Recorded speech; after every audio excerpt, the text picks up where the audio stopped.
Você pode se assentar, meu irmão, minha irmã. Louvado seja o nome de Jesus Cristo que nos traz à sua casa para ouvir a sua palavra e sermos transformados pelo poder da sua palavra. Bom dia! Muito bem. Te convido a já pegar a sua Bíblia e preparar aí o seu caderninho para tomar notas. Afinal de contas, os núcleos estão de volta. Então, já toma aí as suas notas para a gente poder discutir sobre essa mensagem e os impactos dessa mensagem na nossa vida, nos núcleos durante a semana. Com a Bíblia na mão e também o caderninho para tomar notas, te convido a fechar os seus olhos. Vamos falar mais uma vez com o nosso Deus. Santo e poderoso Deus, obrigado, Senhor, porque o Senhor tem cuidado de nós até aqui. Dá-nos, Senhor, a oportunidade de, diante da Tua santa palavra, sermos transformados por elas. Que, Senhor, as nossas mentes sejam conformadas de acordo com a mente de Jesus Cristo. E que, independente de como temos vivido nossas vidas, nós não mais nos conformemos com a mente desse mundo. Ajuda-nos, Senhor, a perseverar firmes na fé, sabendo que o nosso Senhor não só veio e nos resgatou, mas nos prometeu que vai voltar para nos buscar. Que o nosso coração se apegue a essa verdade e que cada dia nosso seja um desejo pelo retorno final do nosso Senhor, no nome de quem oramos. Amém. Chegamos ao último domingo de fevereiro. Fevereiro, mês do carnaval, sem carnaval. Pelo menos esse ano, né? Pelo menos não oficialmente, embora para alguns não tenha feito a menor diferença, né? O que permitiu que muita gente descansasse mais relaxadamente, porque afinal de contas não teve nem bagunça do carnaval, sem preocupações que o carnaval traria. Mas, porque o carnaval aconteceu, mas não aconteceu, muita gente enfrentou uma situação bem pior do que se o carnaval tivesse acontecido, pois tiveram que redobrar o trabalho e os esforços para poder lidar com toda a demanda. Que fevereiro atípico foi esse que a gente teve esse ano? Para quem pensava que 2020 já tinha sido um ano bem diferentão, 2021 está começando já mostrando aí que ele também não vai ser como a gente estava esperando. E muita gente gritou por aí, é o fim do mundo, porque até o carnaval parou. Tanta coisa para associar, o pessoal associa o carnaval. Pois é, brincadeiras à parte, independente de como nós passamos o nosso carnaval, também temos motivo de sobra para agradecer o que Deus tem feito por nós já nesse ano de 2021. Se você olhar ao seu redor, independente de você ser contra ou a favor, a vacina contra o Covid-19 começou a ser disponibilizada. Deus nos sustentou por mais um mês inteiro, chegamos a esse domingo final. Deus deu mais um ano de vida para alguns dos nossos irmãos que aniversariaram em fevereiro. Deus deu um bicampeonato para torcedores de um grande time, né? Seja feliz, possa comemorar aí, sem problema. Glória a Deus por todas essas bênçãos do mês de fevereiro. Mas, embora haja bênçãos, também temos toda a instabilidade que o ano de 2021 traz, sem muitas garantias e diversas situações. O que podemos esperar desse bendito ano? Isso tem feito que muitas pessoas encontrem indícios de que realmente estamos vivendo o fim dos tempos. São os últimos dias, isso é, Jesus Cristo está voltando. Aleluia! Pode celebrar com isso, irmão. Alguns estão tremendamente aterrorizados com a ideia de Jesus aparecer um dia desses. Seguem morrendo de medo de que o mundo simplesmente acabe. Outros nem se preocupam com o futuro, porque afinal de contas, já estamos vivendo os últimos dias, então aquela poupança que eu tinha, eu posso gastar, vou viver da melhor maneira possível, porque daqui a pouco é só céu. Não vai durar mais muito tempo. Então, nós, servos de Jesus Cristo, precisamos e devemos buscar nas Escrituras, então, como nós devemos nos comportar, já que nos aproximamos cada vez mais dos últimos dias. Estamos há meses falando sobre como é viver a vida em meio ao caos, e eu espero que você esteja acompanhando, né, todas as mensagens. E agora, nós vamos falar de maneira bem específica, como nós devemos viver em meio ao caos, dando-nos conta de que está chegando o fim de todo esse caos, mas também o fim da vida como nós conhecemos.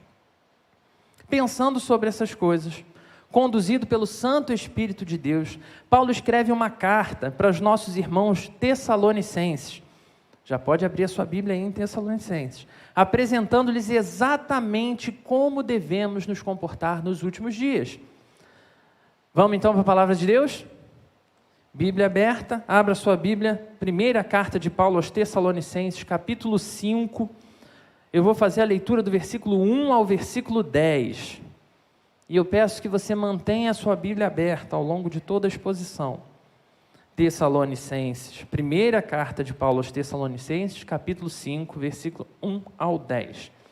Diz assim a palavra de Deus: Irmãos, quanto aos tempos e épocas, não precisamos escrever-lhes, pois vocês mesmos sabem perfeitamente que o dia do Senhor virá como ladrão à noite. Quando disserem paz e segurança, então, de repente, a destruição virá sobre eles, como dores à mulher grávida, e de modo nenhum escaparão. Mas vocês, irmãos, não estão nas trevas, para que esse dia os surpreenda como um ladrão. Vocês todos são filhos da luz, filhos do dia. Não somos da noite nem das trevas, portanto, não durmamos como os demais, mas estejamos atentos e sejamos sóbrios, pois os que dormem, dormem de noite, e os que se embriagam, embriagam-se de noite. Nós, porém, que somos do dia, sejamos sóbrios, vestindo a couraça da fé e do amor, e o capacete da esperança da salvação. Porque Deus não nos destinou para a ira, mas para recebermos a salvação por meio do nosso Senhor Jesus Cristo. Ele morreu por nós para que, quer estejamos acordados, quer dormindo, vivamos unidos a Ele. Irmãos, que texto é esse? Paulo é direto, sucinto, usa exemplos e faz toda a aplicação sobre como devemos viver. Que palavra extraordinária do apóstolo. Essa carta de Tessalonicenses é uma carta excelente. Não que as outras não sejam, né? Mas tudo a ver com o momento que a gente está vivendo. Esse texto é muito precioso, principalmente diante de tudo o que 2021 tem se mostrado diante de nós. Nos dias dessa carta, quando Paulo escreve aos nossos irmãos, encontrávamos dois grupos que vinham crescendo e cada vez mais se estabelecendo dentro da igreja, ou seja, grupos de crentes. Os que desistiam da fé, porque afinal de contas, Jesus falou que ia voltar, já se passou anos, já se passaram tempos aí, Jesus não volta, então já que ele não voltou até agora, ele não vai voltar mais, não deve voltar nunca. E os que se acostumavam com toda notícia nova, e se assustavam com toda notícia nova, achando que qualquer sinal de desastre era sinal, então, que Jesus vai voltar. Jesus vai voltar porque teve um furacão, Jesus vai voltar porque teve um maremoto, Jesus vai voltar porque teve uma doença, Jesus vai voltar porque a bolsa não sei o que lá, Jesus vai voltar, e aí tudo para as pessoas passavam a ser um sinal de que Jesus ia voltar. A palavra inicial de Paulo é uma palavra de encorajamento para todos os grupos de cristãos, pois o quando, ou seja, o tempo em que Jesus há de voltar, é algo totalmente incalculável para nós. No versículo 1, olha para a sua Bíblia, observamos isso quando Paulo vai falar de tempos e épocas, falando que inclusive isso aí ele não vai nem abordar, porque é algo que a gente já deve ter plenamente claro. Essa expressão tem o intuito de evidenciar que a data é algo que foge de qualquer capacidade humana identificar. Não compete a nós ficar associando as coisas, o que compete a nós é acreditar no que o nosso Senhor disse, que Ele vai voltar. Alguns estudiosos desse texto vão afirmar que Paulo vivia uma ansiedade ímpar pela chegada do dia do nosso Senhor, pois alguns dos sinais que Jesus tinha anunciado, lá da queda de Jerusalém, destruição do templo, já tinham acontecido. Então, se todos os sinais estão acontecendo, está evidente que a palavra de Jesus se cumprirá. Então, a volta de Jesus era só questão de tempo. Então, Paulo vai falar do dia do Senhor, versículo 2 agora. Esse termo, dia do Senhor, irmãos, é um termo que é extremamente utilizado e repetido ao longo do Antigo Testamento para sinalizar o momento da história, ou seja, um dia específico em que Deus realiza algo extraordinário. São os dias em que o Senhor vem na direção do seu povo e resgata extraordinariamente o seu povo, derrotando e destruindo todo e qualquer inimigo. Para Paulo, assim como foi ensinado por Jesus, o dia em que o Senhor Jesus Cristo voltar, teremos a consumação de todas as coisas. E esse será um dia maravilhoso, onde os servos de Jesus não mais sofrerão as angústias que a marca do pecado nos faz viver, nos faz carregar.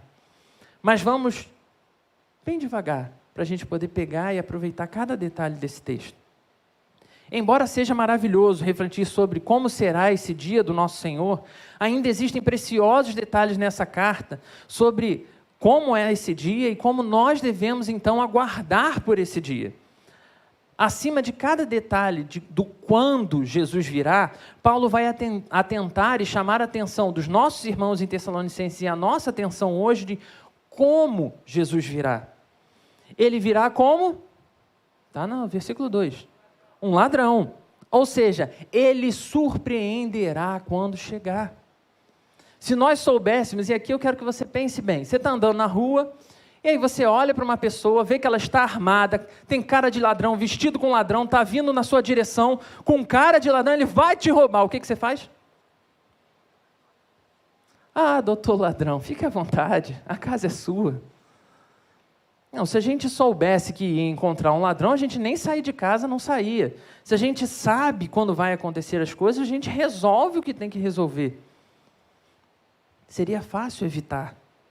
Mas olhar apenas para a surpresa que é mencionada por Paulo, da vinda de Jesus, no momento da sua volta, destacado pelo versículo 2, pode acabar nos fazendo ignorar um aspecto importantíssimo que Paulo também relata em relação à volta de Jesus. E isso vai aparecer no versículo 3, quando ele vai dizer que será como dores à mulher grávida, e de modo nenhum escaparão. Não só será algo surpreendente, surpresa, mas também significa que será algo inevitável. Assim como é inevitável a mulher grávida, que vai passar por parto normal, sentir dores de parto.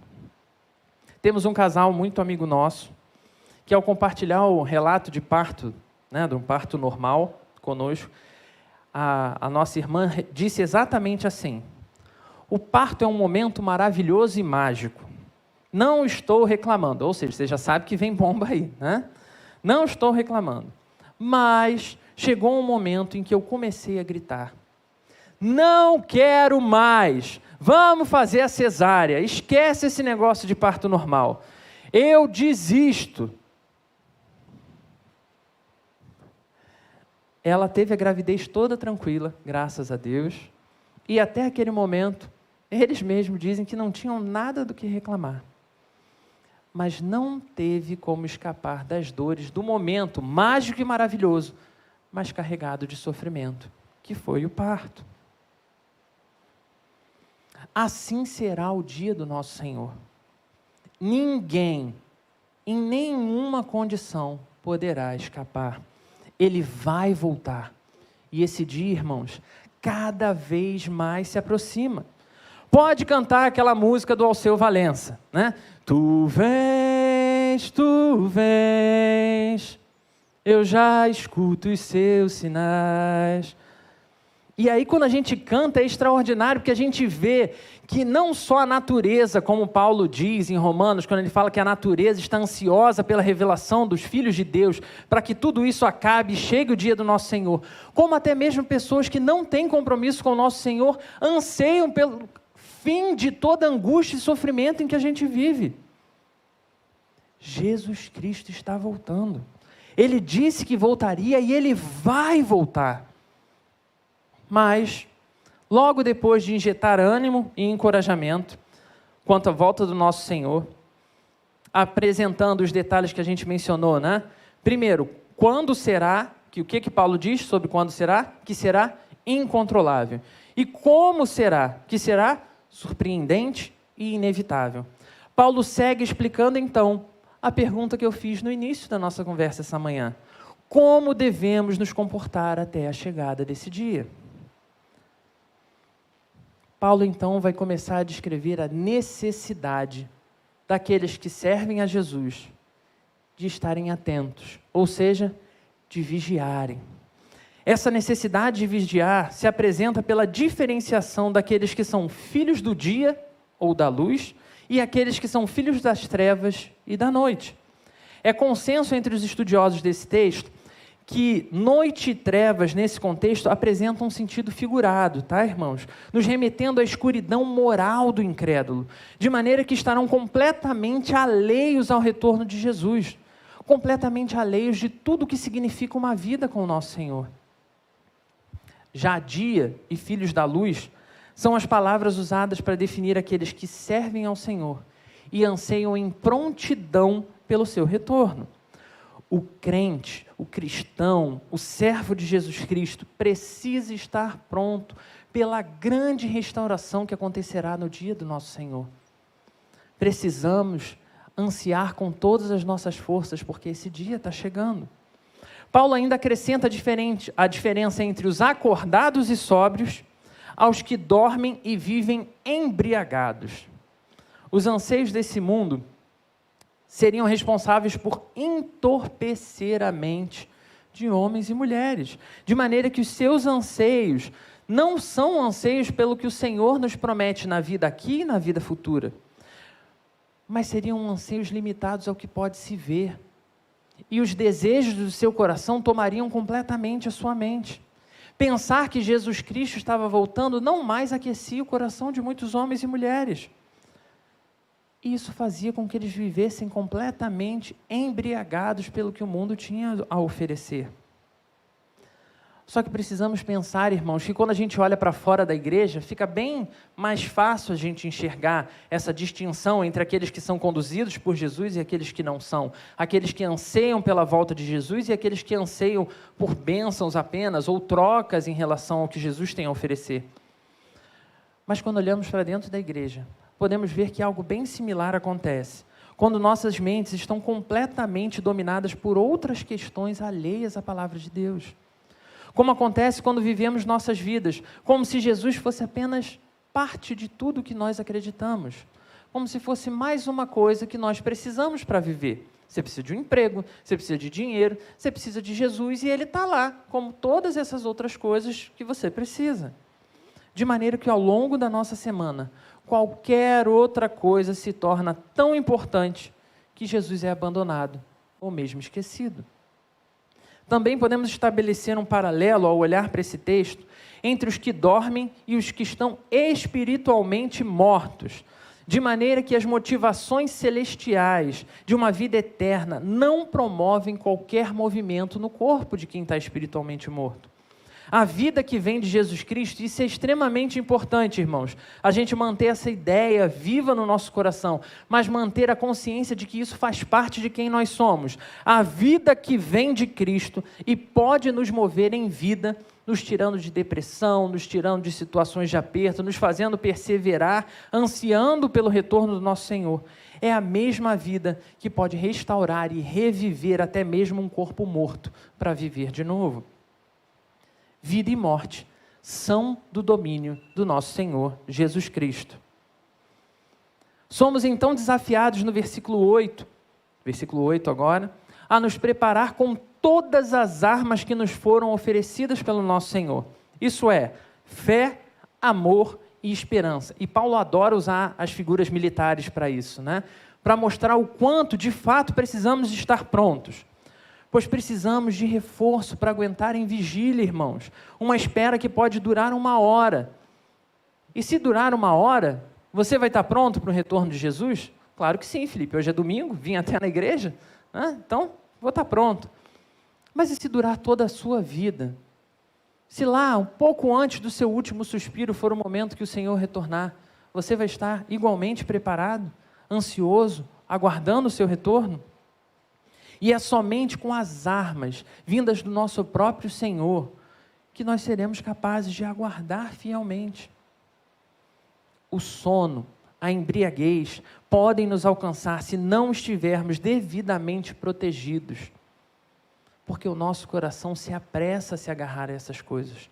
O domínio da noite pode se mostrar grandemente tentador, e o fascínio pelas propostas desse mundo pode nos fazer ignorar que vivemos sim nesse mundo, mas com propósitos muito maiores do que os nossos sonhos e interesses.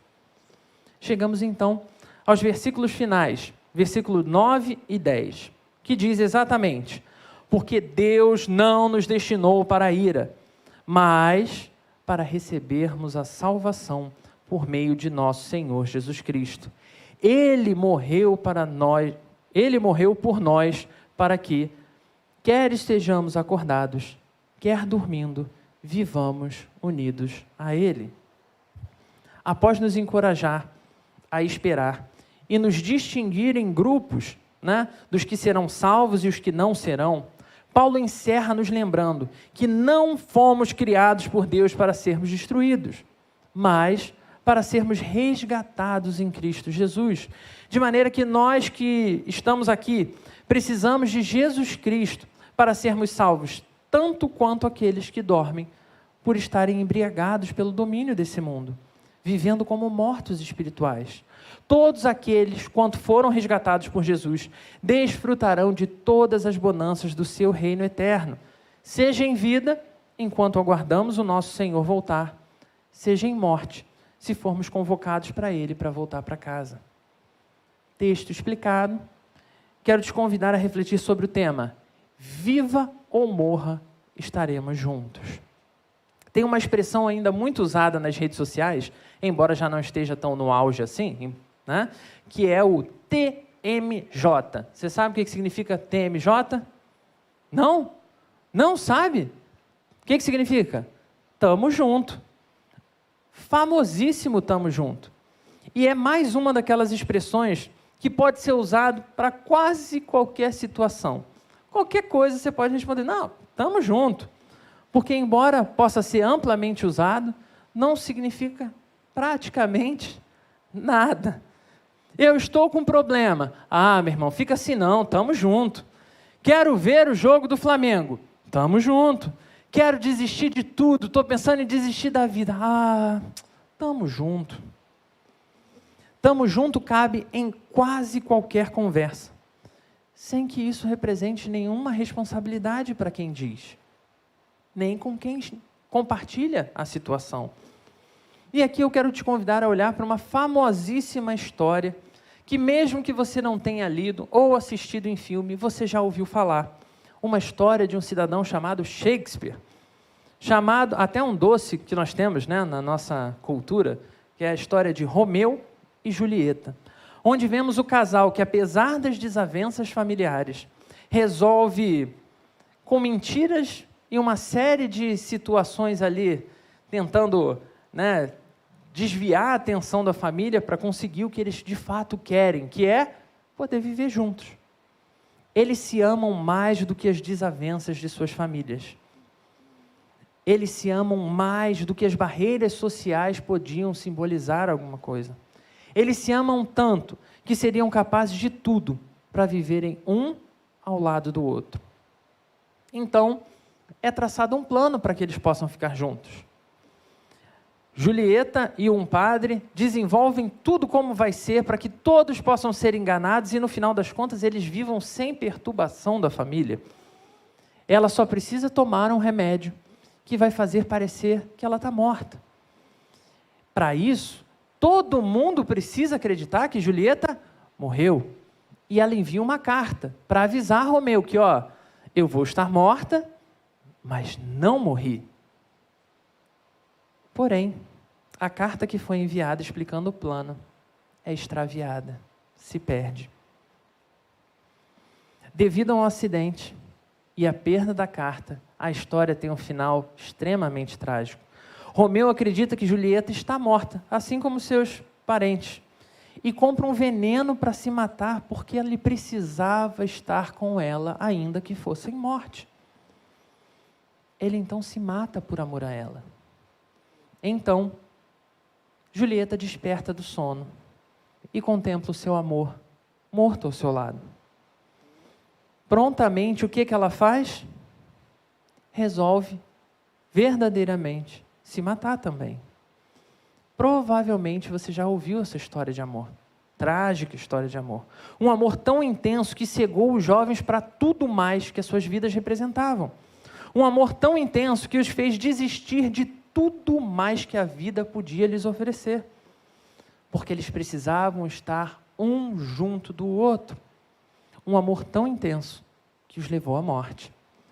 Talvez você não tenha percebido, mas o comportamento tanto desse casal como de sua família são exemplos perfeitos de homens e mulheres que seguem vivendo suas vidas adormecidos e embriagados pelos prazeres desse mundo, onde satisfazer os desejos do coração se tornam metas absolutas de vida e tudo mais se faz justificável para alcançar tais metas.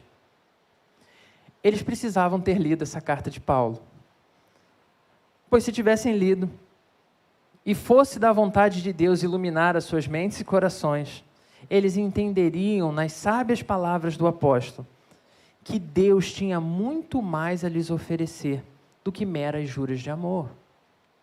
Eu sei, meu irmão, minha irmã, que a gente está falando de dois personagens e não duas pessoas que viveram, que eles são apenas uma peça escrita por Shakespeare. Mas assim como conseguimos facilmente perceber quando olhamos para uma peça, que aquelas vidas, estavam desgarradas, embriagadas e por isso conseguiam viver dessa forma, presos a uma pseudo-história de amor, eu e você também deveríamos ser capazes de avaliar por onde nossas vidas têm escapado dos nossos dedos. Ao ler uma história ou diversas outras histórias como Romeu e Julieta, a gente consegue ir vendo nos detalhes o que está acontecendo e é quase, mesmo sem conhecer o fim da história, como se a gente pudesse gritar, cara, vai dar errado, não vai por aí. Quantas vezes, irmãos, a gente olha para as escolhas que a gente faz e a gente sente a mesma coisa, vai dar errado, não vai por aí, e ainda assim a gente continua fazendo as mesmas escolhas. Vivemos como se nós fôssemos eternos. Coisas importantes são deixadas para amanhã, para mais tarde, enquanto coisas mínimas são privilegiadas porque trazem prazer a nós. O culto ou entretenimento tem roubado nossos corações de maneira que muitas vezes nem mesmo refletimos mais sobre o que estamos assistindo ou fazendo. É aquela coisa da pessoa que senta e já não sabe nem mais falar do que está assistindo na televisão, porque está ali, então eu estou ali, a TV está ali, então vamos seguir. E é diante de notícias da brevidade das nossas vidas que nós somos testados para entender aonde está o nosso coração. Quando somos lembrados o quão limitados nós somos e de que o fim está próximo, que lembramos que é preciso viver uma vida diferente do torpor coletivo que é vivido por aí.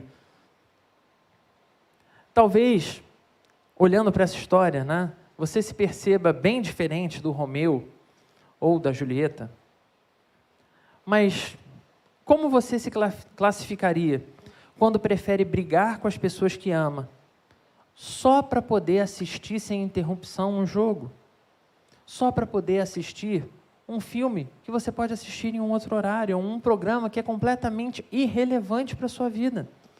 Como você se sente ao perceber que roubou o tempo de cuidar de você e da sua saúde, de cuidar das pessoas ao seu redor, e mesmo de desenvolver uma vida espiritual com o seu Senhor, para dedicar tempo a coisas inúteis?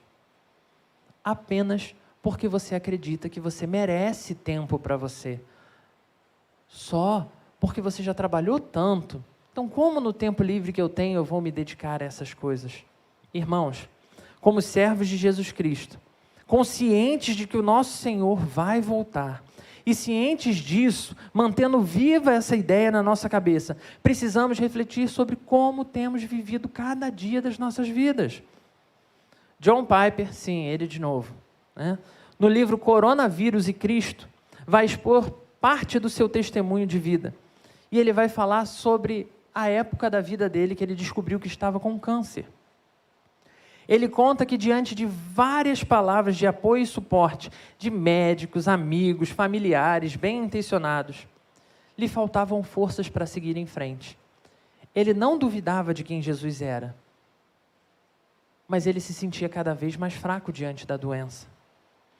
Mas foi diante das Escrituras Sagradas, desse texto em particular, da carta de Paulo aos Tessalonicenses, no capítulo 5, que ele conseguiu entender como ele precisava lidar com o problema do câncer de maneira cristã. Ele entendeu que a vida dele era uma vida ansiando pelo retorno de Jesus Cristo. Então, isso precisava significar que, se Jesus quisesse preservar a vida e a história dele, apesar do câncer, ele estava vivendo e desfrutando uma vida com Jesus Cristo. E seguiria vivendo assim, se Deus o quisesse. Mas se Jesus o quisesse levar ao túmulo, por conta da doença, ele deixaria de viver com Cristo aqui, para viver com Cristo em glória. Viva ou morra, estaremos juntos. Sem dúvida, esse é um testemunho lindo da gente ouvir e repassar para outras pessoas. Mas vivemos como se essa ideia estivesse distante de nós. A gente não precisa se preocupar com isso, afinal de contas, ele está com câncer, não eu. Afinal, outros estão com medo de que vá acabar o mundo e não eu. Como se fossem homens e mulheres imortais, que não precisam se preocupar com nada. Então, por vezes, nos deparamos com sinais da nossa finitude e fraqueza. Coronavírus, quarentena, desemprego, solidão, depressão, males que nos afligem porque, embora sejamos cristãos, vivemos em um mundo caído e marcado pelo pecado.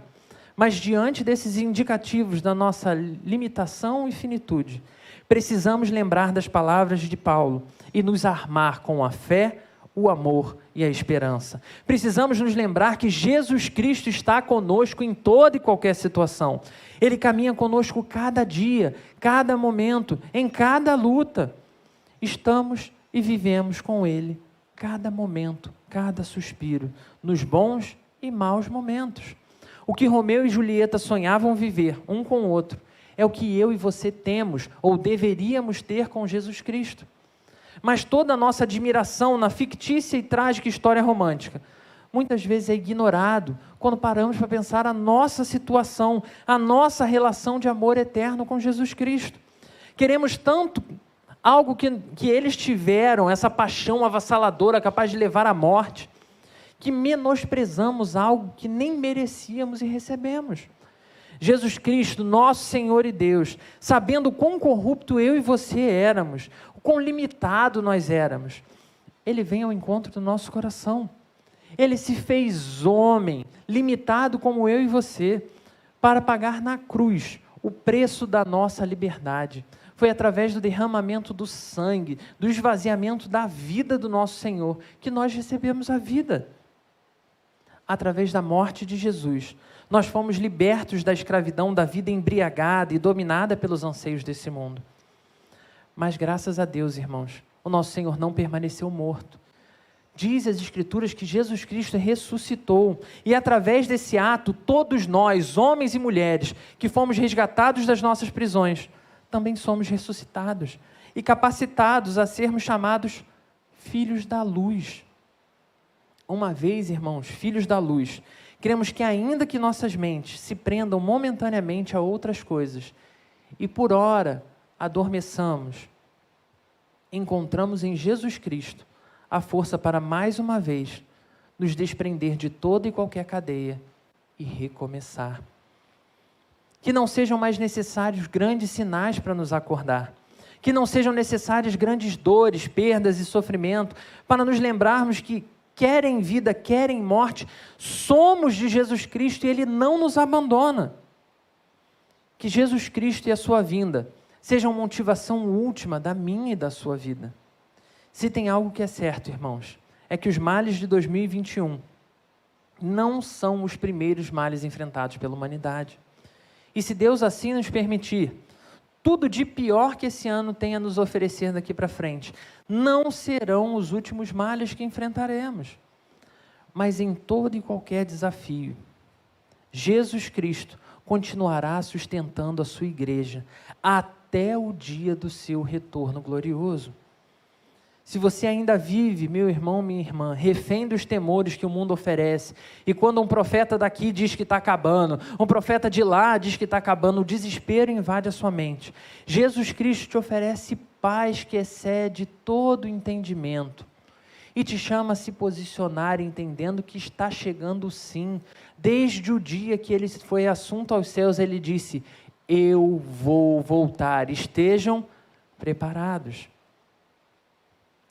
Se você vive dores inimagináveis, dores que te fazem até mesmo se constranger de compartilhar com outros irmãos, sofrimentos que realmente é difícil de colocar em palavras, Jesus Cristo está aqui, Ele está com você, Ele segue caminhando com você nessa jornada, Ele sabe o porquê de todas as coisas, e Ele há de te ensinar o que é uma vida com Ele, ainda que em meio ao caos e sofrimento. Jesus Cristo, que está comigo e está com você, também está nos dizendo que esse sofrimento, por pior que ele seja, mais doloroso que seja, tem data para acabar, porque Ele está voltando. Se você ainda não experimentou nada dessa plena relação de confiança e dependência mútua do nosso Senhor, eu te convido a fazer parte da sua Santa Igreja. Aqui, enquanto filhos da luz, buscamos viver uma vida de mútuo apoio e dependência de Jesus Cristo, onde nos suportamos, às vezes é um pouquinho mais difícil, mas nos suportamos, nos apoiamos, oramos um pelos outros, animamos uns aos outros na angústia que o mundo vai colocando ao longo da nossa história, para que todos juntos cheguemos naquele santo momento do dia do nosso Senhor, para que vivamos em fidelidade ao Senhor, enquanto for da vontade dEle nos manter vivos. Que o Senhor nos ajude a viver e morrer consciente de que Ele está conosco para sempre e eternamente. Diante da santa palavra do Senhor, eu te chamo a olhar para a sua vida, meu irmão, minha irmã. Quanto da nossa história, de fato, faz sentido quando olhamos e pensamos que o nosso Senhor está voltando? Quanto das nossas escolhas são escolhas sábias, que realmente preparam o nosso coração, que mostram que estamos nos vestindo do amor, da esperança, da confiança, do anseio pela transformação de vida que Jesus Cristo dá. Que diante dessa palavra do apóstolo Paulo, para os nossos irmãos lá em Tessalônica, diante dessa palavra do nosso Senhor para nós nessa manhã, eu e você tenhamos mais uma vez o nosso coração quebrado, nosso coração moído, mas não destruído como o discurso do mundo que só desconstrói as coisas, mas destruído nas mãos do Senhor, que é capaz de restaurar vidas, transformar corações e fazer homens ansiosos, pecaminosos, maus, habilitados a esperar, confiando que Jesus Cristo está voltando. Diante das dificuldades da vida, que o seu coração esteja firme nas mãos do Senhor. Segura mais um pouco, confia no Senhor, Ele vai cumprir a sua palavra e voltará. Deus Santo e Poderoso, obrigado, Senhor, porque a sua palavra não mente. Obrigado, Deus, porque ao longo da história vemos diversos sinais que apresentam o fim de todas as coisas. Mas, Senhor, que não sejam necessárias coisas fora da tua palavra para nos fazer lembrar que o Senhor está voltando. Que não sejam necessárias, Senhor, situações de aperto, luta e dificuldade, mas que pelo contrário, Senhor, a motivação máxima do nosso coração seja te adorar. Que a motivação última das nossas vidas seja buscar significado em Ti. Que vivamos para Ti, para a Tua honra e para a Tua glória, Senhor. Ajuda-nos, Senhor, nessa manhã, a revisar cada escolha nossa. E que a partir de hoje, a nossa vida possa ser uma vida apontando 100% para Jesus Cristo. Tem misericórdia de nós, Senhor. E ajuda-nos a viver cada segundo da nossa vida ciente que quer vivamos, quer morramos, o Senhor está conosco em toda e qualquer situação, e que o nosso coração se alegre com isso, e que confiemos que o Senhor há de cumprir a sua volta, e que glorifiquemos ao Senhor em todo e qualquer momento, em nome de Jesus. Amém.